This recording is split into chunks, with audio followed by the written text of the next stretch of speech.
네, 기도하겠습니다.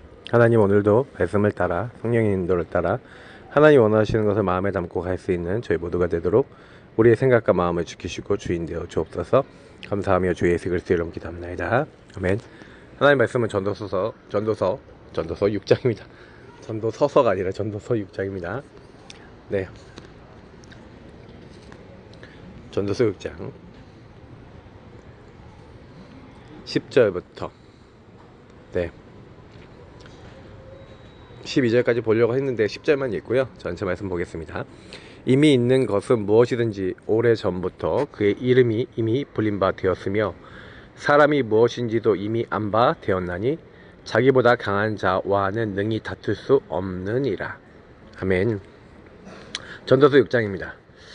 사실은 전도서를 보면서 많은 것을 가졌던 솔로몬이 사실은 인생의 본질, 삶의 본질에 대해서 제 이야기를 하고 있죠. 특히 내가 해 아래서 한 가지 불행한 일이 있는 걸 보았나니 이는 사람의 마음을 무겁게 하는 것이라 하면서, 어떤 사람은 그의 영혼이 바라는 모든 소원에 부족함이 없어 재물과 부요와 존귀를 하나님께 받았으나 하나님께서 그가 그것을 누리도록 허락하지 아니하셨으므로 다른 사람이 누리나니 이것도 헛되어 악한 병이로다. 어떻게 보면은 돈도 많고 재물, 부요, 존귀가 많았어요. 근데 많은데도 이걸 본인이 못 누려요. 다른 사람이 누리는 거죠. 그래서 어떻게 보면 돈이 많다 하더라도 그 돈을 누리는 사람은 다른 사람일 수도 있어요. 가족이 누리거나 자녀가 누리거나 뭐 이렇게 하는 경우가 많잖아요. 그래서 사람이 비록 100명의 자녀를 낳고 또 장수하여 사는 날이 많을지라도 그의 영혼은 이러한 행복으로 만족하지 못하고, 다시 말하면 육신의 것으로 자녀를 많이 낳고 물질을 많이 가지고 육신적인 성공을 한다 하더라도 그걸로 만족할 수 없다는 거예요. 그게 그러한 행복은 육신의 행복입니다. 그죠? 육신의 것들인데 100명의 자녀 낳는 게 사실은 행복일까요? 어떻게 보면 100명의 자녀를 그만큼 또 챙겨야 되고 움직여야 되는 그런 부분이 있지 않을까요? 그러니까 사실은 굉장히 어려운 게 많습니다. 또 그가 안장되지 못하면 나는 이르기를 낙태된 자가 그보다는 낫다 하나니, 낙태된 자는 헛되이 왔다가 어둠 중에 감에 그의 이름이 어둠에 덮이니 햇빛도 보지 못하고 또 그것을 알지도 못하나 이는 이가 그보다 더 평안함이라. 많은 걸 얻었지만 많은 걸 얻어놓고도 굉장히 공허한 인생, 그러니까 그 험한 인생을 또 얘기하는 겁니다. 근데 사실은 육신을 추구한다면, 육신의 것을 가지고 만족을 추구한다면 이럴 수 있다는 거죠. 저와 여러분의 기준이 육신의 물질을 채우는 것이 여러분 기준이 아니라 하나님으로 여러분 자신을 채우고 하나님의 인도받고 하나님을 증거하고 하나님 함께하는 인간의 근본을 회복하는 것이, 그 하나님 함께하는 그 축복을 전달하는 것이 여러분의 인생의 최고의 목표와 응답이 되시길 축복합니다. 그가 비록 1000년의 갑절을 산다 할지라도, 뭐 2000년을 산다 할지라도 행복을 보지 못하면 마침내 다 한 곳으로 돌아가는 것뿐이 아니냐. 결국에는 우리는 다 하나님께로 돌아가는데 아무리 2000년을 살고 1000년을 살아도 사실은요, 복음의 본질 속에 하나님과 관계 맺고 사실은요 하나님 함께하는 그 인간의 근본의 행복을 모른다면 육신의 행복으로는 결코 여러분은 채울 수 없다는 얘기입니다. 그래서 사람의 수고는 다 자기의 입을 위함이나 그 시족은 채울 수 없느니라. 그죠? 결국에는 내가 입을 채우고 내가 성공하고 또 잘 먹고 잘 살려고 하는 거잖아요. 사실은요, 더 좋은 거 먹고 좋은 곳에 자고 좋은 거 입고 좋은 거 하기 위해서 하는데 그것은 뭐가 없다고요? 식욕을 채울 수 없대요. 저와 여러분은 채울 수 없습니다. 지혜자가 우매자보다 나은 것은 무엇이냐? 살아있는 자들 앞에서 행할 줄 아는 가난한 자에게는 무슨 유익이 있는가? 눈으로 보는 것이 마음으로 공상하는 것보다 나으나 이것도 헛되어 바람을 잡는 것이로다. 그죠? 어떻게들 저는 좀 이 말씀들을 이렇게 생각해 보면서, 그렇죠, 우리가 진짜 많은 것을 보고 지금 많은 것을 체험하고 많은 것을 할 수 있다 하더라도 이제 솔로몬은 이것이 다 헛되다고 이제 표현을 하는 거죠. 바람 잡는 것이래요. 지혜로운 사람이 우매한 사람보다 그렇게 나을 거 없다, 이런 얘기를 하는 거죠. 그러니까 사실 창세기 3:60일 나 우상 성공으로는 나를 채울 수 없다는 굉장히 진리를 얘기하고 있는 것입니다. 저와 여러분이 육신의 것으로 나를 채울 수 없어요. 그리고 오늘 10절에 굉장히 중요한 말씀을 아까 읽었는데, 이미 있는 것은 무엇인지 오래전부터 그의 이름이 이미 불린 바 되었으며, 이미 하나님이 알고 계셨고 사람들도 이미 그것을 부르고 있었습니다. 사람이 무엇인지도 이미 안 바 되었나니 자기보다 강한 자와는 능히 다툴 수 없느니라. 우리가 어떻게 하나님과 다투겠고 우리보다 권력 있는 사람들하고 다툴 수 있겠습니까? 맞죠? 근데 헛된 것을 더 하게 하는 많은 일들이 있나니 그것들이 사람에게 무슨 유익이 있으랴. 그래서 여러분이 좀 헛된 것들을 계속 따라갈 수밖에 없는 그런 좀 자리에서 좀 나와야 되겠고요. 그래서 이제 본질을 정말 볼 수 있는, 그렇죠? 진짜 유익이 뭡니까? 정말 참 근원의 생명의 근원자를 만나는 거죠.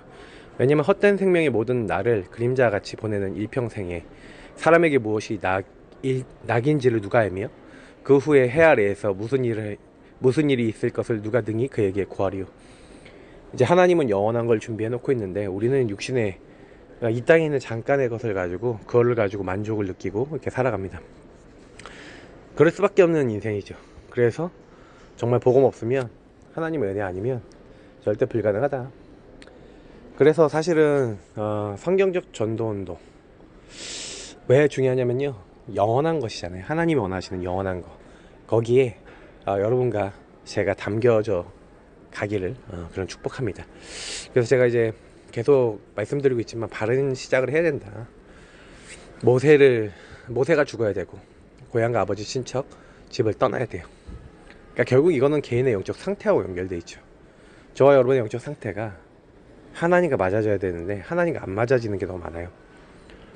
조금 간단하게 얘기하자면 저와 여러분의 상태가 사실은 사단이 심어놓은 게 너무 많아요.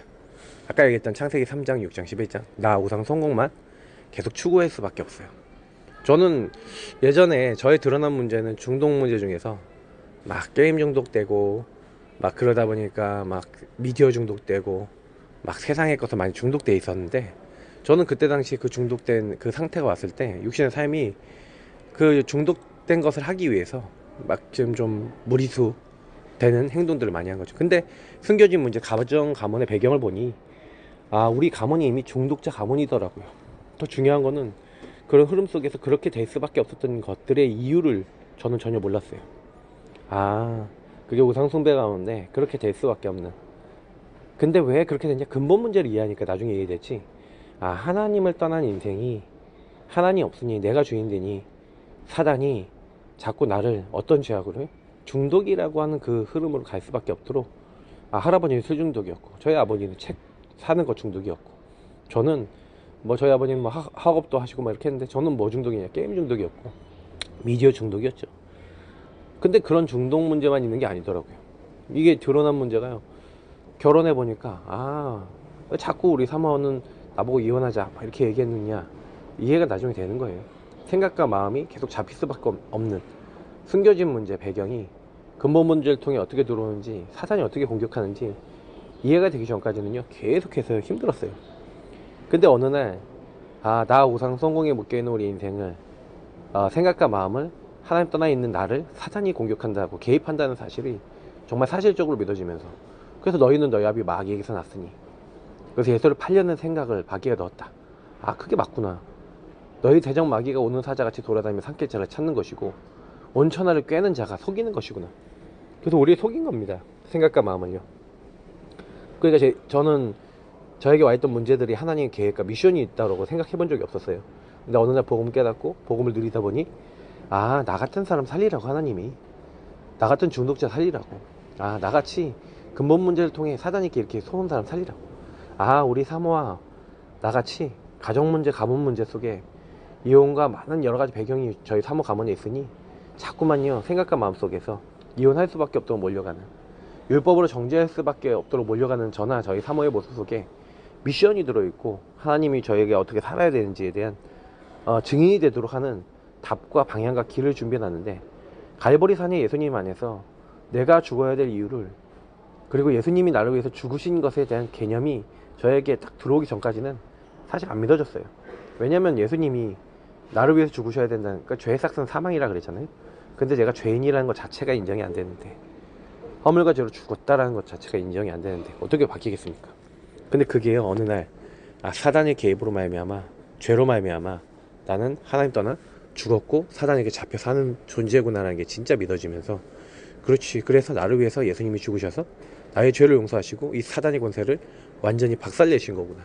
그래서 하나님 함께 할 수 있는 근원을 회복하시고, 내 각인된 모든 부분 속에 이제는 하나님 함께 하셔서 마귀를 멸하시고 내 죄를 용서하시고 하나님 함께하는 근본을 회복하신 겁니다.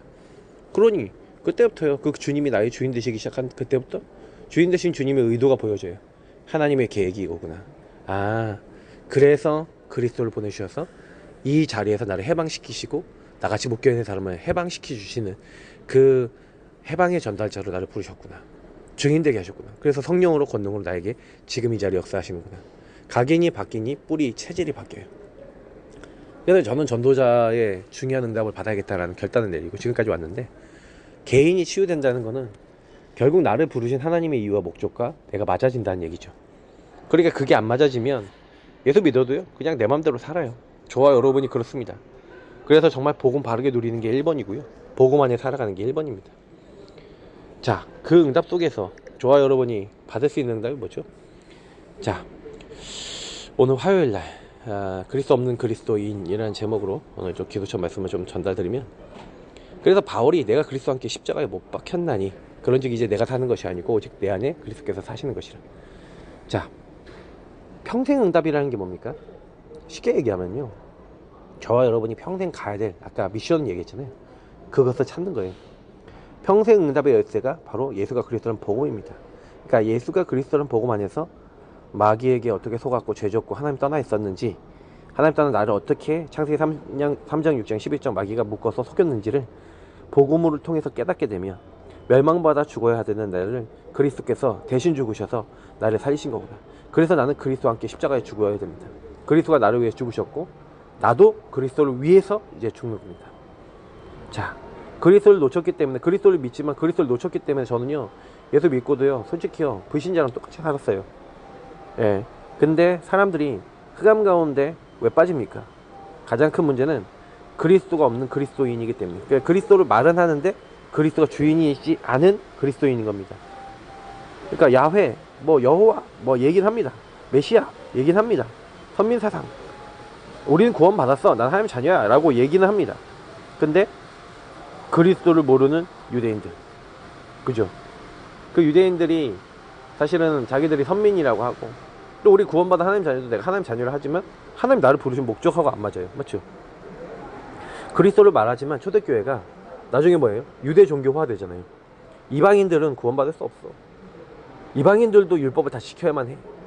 이방인들은 개야. 이런 사상들이 들어있는 거죠.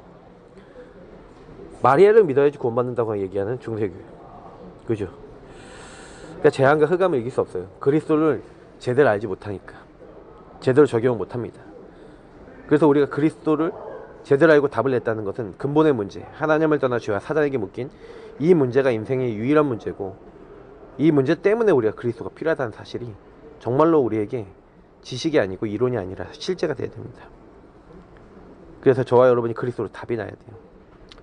제가 지금 공항에서 이 메시지를 녹음하고 있는데요, 정말 묵상하면서 좀 이런 생각이 계속 들어요.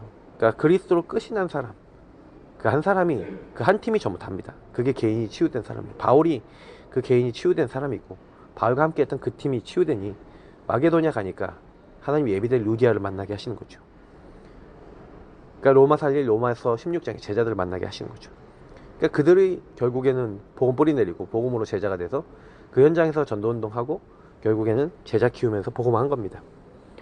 그래서 그리스도는 빛입니다. 그래서 그리스도가 정말 우리 인생과 나와 현장에 적용될 때 유일한 문제 가지고 있는 모든 사람, 그래서 숨겨진 문제, 드러난 문제 나타날 수밖에 없다는 게 정말 보여진다면, 그 그리스도 증거할 때 정신 배경에 있는 정신 속의 역사는 흑암이 무너지고 삶 속에 계속 개입하고 있는 그 모든 것이 바뀌면서 흑암이 무너집니다. 자, 그래서 애굽 시대와 블레셋 시대 뭡니까? 피제사 드린 날 이스라엘 민족이 애굽에서 빠져나왔죠. 자, 빠져나온 이스라엘이 빠져나오는데 안 빠져나왔죠. 아직도 그 노예 체질이 있죠. 그러니 하나님이 주신 게 뭡니까? 세절기, 언약궤, 성막, 이런 것들은 뭐예요? 출흑암하는 방법이에요. 내 죄가 무엇인지 율법을 통해 깨달은 이스라엘 민족이 피언약을 계속 다시 붙잡는 겁니다. 다시 성령 인도로 붙잡는 겁니다. 하나님 나를 붙잡는 겁니다. 말씀을 따라가는 겁니다. 다시 말하면 나를 넘어서는 겁니다. 나를 주장하지 않는 겁니다. 언약궤가 가라면 가고 하나님이 가라면 가고 성막 중심으로 피제사 계속 드리는 겁니다. 그러니까 그 흑암을 놓쳐버리는 그 순간에 어떻게 돼요? 가나안 땅에 들어갔는데도 흑암에게 잡혀서 다시 우상 숭배하고 블레셋 시대가 돼서 이제 바알과 아스다로 섬기게 되는 거죠. 그러니 바알과 아스다로 섬기니까 재앙이 계속 오고 공격을 계속 받는데, 그때 우상을 버리고 오직 하나님만 섬기라, 미스바에 모여서 모든 우상을 버리고 하나님만 섬기고 피제사를 드립니다. 자, 뭘 회복한 거죠? 흑암한 거죠. 흑암에서 빠져나오는 그리스도 언약을 진짜로 붙잡았는데 어떻게 됩니까? 하나님이 블레셋을 치셔서 여기까지 우리를 도우셨다는 에베네셀이라는 기념비를 세우고 완전히요 이제 다시는 사무엘이 살아있는 동안 쳐들어오지 못할 만큼, 블레셋이 쳐들어오지 못할 만큼 응답받습니다. 자, 흑암 하셔야 돼요. 그리스도로 정말로 묶여있던 흑암에서 나와야 되는데 그 그리스도를 나에게 적용하는 비밀이 있으셔야 됩니다. 그래서 아람 시대와 바벨론 시대, 그러니까 엘리사가 갈멜산에서 번제를 드렸습니다. 그죠? 그때 흑암이 무너지면서 사실은요 어떻게 보면 850명의 거짓 선지자를 꺾어서 이길 수 있는 응답이 왔는데 그 이후에 바로 넘어집니다. 이세벨이 죽인다고 할 때. 그죠? 왜 넘어졌죠? 흑암 선지자들 꺾었는데 사실은요 꺾어놓고도 흑암이 안 됐어요. 나라고 하는 것을 못 벗어났어요. 내가 이렇게 했어. 근데 나를 또 죽이려고 그래. 이세벨이 죽이려고 그래. 그러니까 사실은 내 생각 내 기준이 안 꺾여요. 근데 그때 하나님께서 바알에게 무릎 꿇지 않은 7천 제자 준비해놨다라고 하는 하나님의 음성과 말씀을 듣고 엘리사를 준비해놨다는 말씀을 듣고 말씀을 깨달으니까 그때부터 흑암에서 빠져나와 하나님 원하시는 제자 살리는 사역을 합니다. 특히 바벨론 시대에 포로로 갔던 다니엘, 그리고 사드락 메삭 아벳느고, 그리고 에스더 같은 사람들이 뭐 했습니까? 이들이 이사야 6장 13절의 렘넌트라는 언약과 렘넌트에게 거룩한 씨를 가지고 있는 사람에게 임마누엘 하셔서 모두 회복하시겠다는 하나님의 언약을 회복합니다. 근데 어떻게 되죠? 죽음의 위기가 왔잖아요. 풀무불에 들어가고 사자굴에 들어가고 죽으면 죽으리라 하고 왕 앞에 서는데 하나님이요 완벽하게 그 시대에 승리하게 하십니다. 우리는 뭐 다른 거 할 게 아니에요. 그리스도를 회복해야 됩니다. 임마누엘을 회복하셔야 돼요. 여러분 있는 모든 곳에서. 그러니까 로마 시대의 바울이 이 복음은 모든 믿는 자에게 권해 주시는 하나님의 능력이 됨이냐. 첫째는 유대인에게 또한 헬라인에게로다. 복음에는 하나님의 의가 나타나서 믿음으로 믿음에 이르게 하나니 오직 의는 믿음으로 말미암아 살리라 함과 같으니라. 이 말씀을요 딱 붙잡고요 시작합니다. 그 말씀을 고백하면서 무엇이 필요하냐, 복음이 필요하구나 이 시대에. 루터가 이거를 나중에 인용합니다. 근데 하나님은 종교개혁을 일으키시고 완전히 세계를 뒤집으시고 복음을 회복시켜 나가셨죠. 그러니까 우리가 진짜 그리스도 답이 났다고 하는데 왜 나는 안 될까? 왜 나는 안 바뀔까? 왜 우리 현장은 안 바뀔까? 안 되는 것이 아닙니다. 하나님의 바울이 이제 해결 안 되는 문제를 허락하셔서 질병이죠. 근데요 그 몸이 회복 안 되는 그 질병 속에 하나님의 세계를 살리기 위해서 주신 하나님의 은혜가 무엇인지 깨닫게 하십니다. 다시 말하면 내가 약해야 내 안에 계신 그리스도가 강하게 역사하시는구나. 나의 약한 그것이 그때 그리스도가 강함이라. 나는 나의 약한 것을 자랑한다고 얘기합니다. 그죠? 사탄이 가시를 주신 것도, 그러니까 이게 흑암에서 빠져나온 거예요. 흑암에서 빠져나온 사람은 기준이 하나님이고 복음입니다. 흑암에서 빠져나온 사람은요 그리스도를 주인 삼고 그리스도께서 주신 좋은 거 나쁜 거 다 포함해서 인도를 받습니다. 저와 여러분도 그렇게 하셔야 돼요. 오늘도 복음 들이셔야 돼요. 어떤 것도 문제 안 됩니다. 복음 들이면. 그죠? 그래서 흑암에 빠진 사람은 뭐예요? 나의 문제 상황 입장 여기서 잡혀버리는 거예요. 그런 사람에게 빛을 비추시는 중요한 응답 누리시고요. 한 사람 한 사람에게 그리스도인이 되어지도록, 그리스도를 주인 삼도록, 그리스도를 잘 누릴 수 있도록 도와주시는 믿음의 사람들로 서시기를 예수님으로 축복합니다. 하나님, 오늘도 우리는 말씀 따라가기 원합니다. 그리스도인이 되기 원합니다. 그리스도 없는 종교인이 아니라 그리스도인이라고 말만 하고 정말 주인이 안 바뀐 그런 사람이 아니라 흑암에서 벗어난 참 그리스도인이 되게 하시고 많은 사람이 흑암에서 벗어나도록 돕는 믿음의 사람 되게 하옵소서. 감사하며 주 예수 그리스도 이름으로 기도합나이다. 아멘. 승리하시길 축복합니다. 오늘도 그리스도로 승리하시기를 축복하고요. 기도하면서 또 인도받으시기 바랍니다. 그리스도